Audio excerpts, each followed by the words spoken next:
Good morning बच्चों। Online class में आप सभी का स्वागत है। आज हम देखेंगे निबंध। निबंध को अंग्रेजी में ऐसे कहते हैं या कॉम्पो भी कहते हैं। यह जो निबंध शब्द है यह फ्रांसीसी भाषा से आया हुआ है। विदेशी विद्वान तो निबंध को स्वतंत्र भाषा कहते हैं, अर्थात एकदम स्वच्छंद भाषा, आज़ाद की भाषा, क्योंकि निबंध लिखते समय हम अपने विचारों को जैसे मर्जी हो वैसे हम प्रकट करते हैं। तो इसका मतलब क्या होता है स्वतंत्र, कि निबंध एक ऐसी चीज़ है जिसके अंदर हम अपने विचारों को स्वतंत्र रूप से प्रस्तुत कर सकते हैं। निबंध लिखते समय जब हम निबंध का आरंभ करते हैं तो हमें इतना अच्छी तरह से लिखना चाहिए कि जो पढ़ने वाला है उसे वह आकर्षित लगे, उसे वह अच्छा लगे। निबंध के 4 प्रकार माने जाते हैं।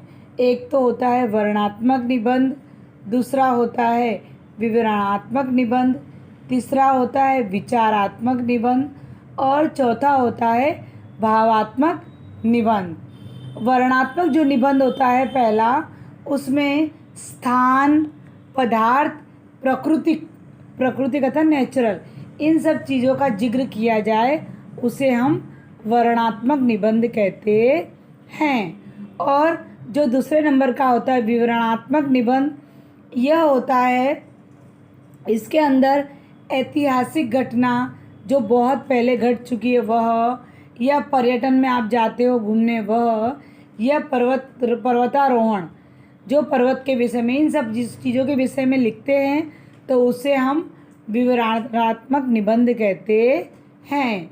और विचारात्मक निबंध अर्थात थर्ड, विचारात्मक का मतलब होता है कि जिसके अंदर हम राजनीतिक, सांस्कृतिक, धार्मिक या कह सकते हैं खोज आदि निबंधों का वर्णन किया जाए उसे हम विचारात्मक निबंध कहते हैं। और भावात्मक निबंध का मतलब होता है कि जहाँ पर हम कोई लेखक के विषय में जानकारी देते हों, या हम ऐसा भी कह सकते हैं कि किसी दिन में मैं शिक्षा मंत्री होता, या मेरा देश, या मेरी आत्मकथा, ये जो चीज़ें लिखी जाती हैं वे होती हैं भावात्मक निबंध। ये आपको लिखना नहीं है, जो मैं बोल रही हूँ वो सिर्फ आपको समझना है कि निबंध के कितने प्रकार होते हैं, निबंध कहाँ से आया हुआ है, इसीलिए मैंने आपको समझाया है। अब हम चलते हैं आपके निबंध की ओर कि आपको क्या लिखना है। तो पहला आपका निबंध है भारत की शान डॉक्टर अमर्त्य सेन। आज हम इनके विषय में देखेंगे। यह निबंध है और यह निबंध आपको आपकी नोटबुक में लिखना है और इसे याद भी करना है, ठीक है। तो अब हम निबंध पढ़ेंगे। भारत देश अपनी संस्कृति और समृद्ध परंपरा के कारण पूरे विश्व में जाना जाता है। इसके साथ ही उसके सच्चे सपूत विश्व में कहीं भी जाएं, अपनी संस्कृति और माँ सरस्वती के ज्ञान रूपी प्रकाश से जग को आलोकित करते हैं। सेकंड पैराग्राफ है, भारत के इन सपूतों में एक नाम है डॉक्टर अमर्त्य सेन। विश्व का सर्वोच्च सम्मान नोबेल पुरस्कार पाना इस बात का प्रमाण है कि वे एक योग्य भारतीय और श्रेष्ठ अर्थशास्त्री हैं। हमें उन पर गर्व है। थर्ड पैराग्राफ, अर्थशास्त्र का नोबेल पुरस्कार पाने वाले अमर्त्य सेन प्रथम एशियाई हैं। इनका जन्म 3 नवंबर 1933 को पश्चिम बंगाल में हुआ था। इनके पिता एक कृषि वैज्ञानिक थे। इनका बचपन अपने नाना की छत्र छाया में बीता था। इनके नाना संस्कृत के विद्वान थे। इनके प्रारंभिक शिक्षा शांति निकेतन में हुई। इनका यह नाम भी गुरुदेव रविंद्र ठाकुर का दिया है। इन्होंने इंटरमीडिएट की परीक्षा में प्रथम स्थान प्राप्त किया था। 1993 में कोलकाता के प्रेसिडेंसी कॉलेज से स्नातक करके ये उच्च शिक्षा प्राप्त करने के लिए कैम्ब्रिज चले गए और 4 वर्ष के बाद भारत लौटकर जादवपुर विश्व शांति में अर्थशास्त्र के प्रोफेसर नियुक्त हुए। इन्होंने 8 वर्ष तक दिल्ली स्कूल ऑफ इकोनॉमिक्स में अध्यापन करने के बाद ऑक्सफोर्ड, कैम्ब्रिज, हार्वर्ड आदि संस्थाओं में उच्च पद पर काम किया। विदेश में लंबी अवधि तक कार्य करते हुए भी उन्होंने अपनी भारतीय नागरिकता नहीं छोड़ी। शुरुआत में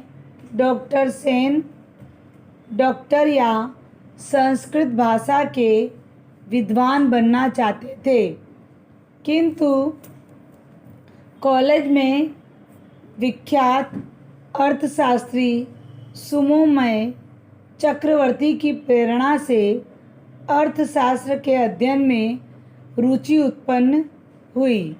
उन्होंने अकालों और दुर्भिक्षों मतलब जो जिनके अंदर कुपोषण, जो खाना ना मिलने से या बीमारी के कारण जो मर रहे होते व्यक्ति, उन्हें कहते हैं दुर्भिक्षों के कारण और परिमाणों का गहन अध्ययन किया।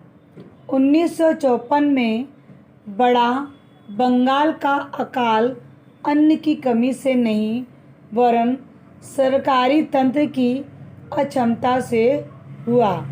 उनके द्वारा उजागर किया गया यह तथ्य चौंकाने वाला था।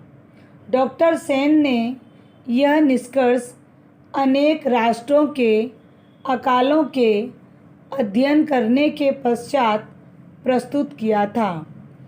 यह कहा गया है कि कल्याणकारी अर्थशास्त्र के क्षेत्र में उनके योगदान के परिणाम स्वरूप अकाल तथा निर्धनता से जुड़े आर्थिक तंत्र को समझने में सहायता मिली। ऐसे महान अर्थशास्त्री प्रेरणा और सादगी की प्रतिमा से लगते हैं। उनके चेहरे पर अद्भुत शांति और तेज है।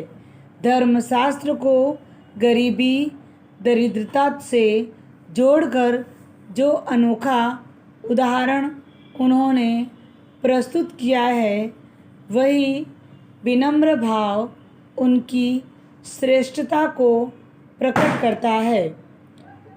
उनकी बहुमुखी प्रतिभा हमें महान अर्थशास्त्री चाणक्य की याद दिलाती है।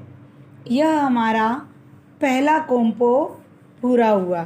ठीक है, अब हम दूसरा कॉम्पो भी देखेंगे।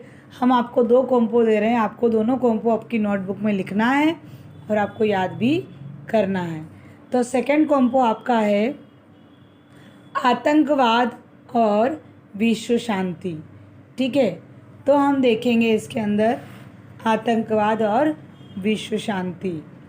तो पहला पैराग्राफ देखते हैं हम कि आतंकवाद भस्मासुरी प्रवृत्ति का दूसरा नाम है। यह भारत की ही नहीं, विश्व की एक ज्वलंत समस्या है। इसने पूरे विश्व को आतंकित कर रखा है। यह हमारे गौरव पर एक बदनुमा दाग है। दुनिया के पर्यटकों को मोहित करने वाला, धरती का स्वर्ग कहा जाने वाला कश्मीर आतंकवाद के कारण नरक में बदल गया है। वर्तमान में विश्व की एकमात्र महाशक्ति अमेरिका भी इसके प्रभाव से दहल गया है। अमेरिका का ट्विन टावर जब से आतंकवाद का शिकार हुआ, तब से वह आतंकवाद की गंभीरता को समझने लगा है। सेकंड पैराग्राफ, भारत में पिछले 2 दशक से आतंकवादी घटनाओं में काफ़ी बढ़ोतरी हुई है। आज इतने व्यापक स्तर पर फैले हुए आतंकवाद का जन्म कट्टरवाद की कोख से हुआ है। अशिक्षित और असहिष्णुता इस आग में घी का काम करते हैं। इस आतंकवाद रूपी विषैले सांप ने कभी क्षेत्रवाद तो कभी भाषावाद तो कभी धार्मिक संकीर्णता के रूप में, कभी सांप्रदायिकता के रूप में अपने फन फैलाने शुरू कर दिए।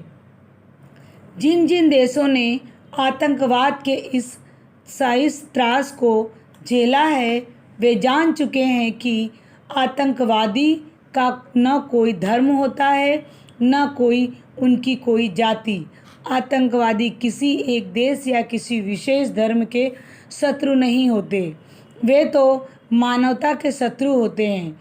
इनके दिल पत्थर के होते हैं, इनकी मानवता मर चुकी होती है। लास्ट पैराग्राफ, इस समस्या से निपटने के लिए सबसे पहले उनकी जड़ों को उखाड़ना होगा। ज़रूरत है ऐसी पूर्व प्रायोजित और समुचित नीति की, जिससे इस दानव प्रबलता को निर्ममता के साथ कुचला जा सके।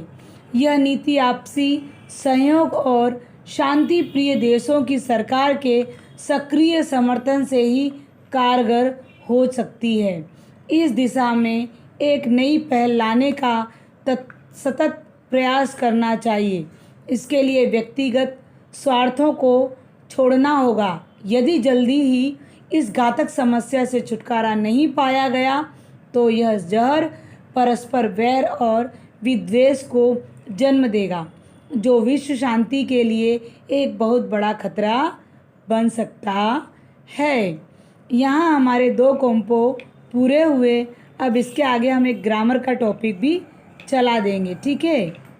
मैंने जो आपको कॉम्पो लिखाया है वो आपकी ग्रामर की जो हिंदी की टेक्स्ट बुक है आपके पास, उसमें पेज नंबर 231 और पेज नंबर 232 पर दिया गया है। आप उसमें देखकर भी लिख सकते हो, ठीक है ना। चलिए।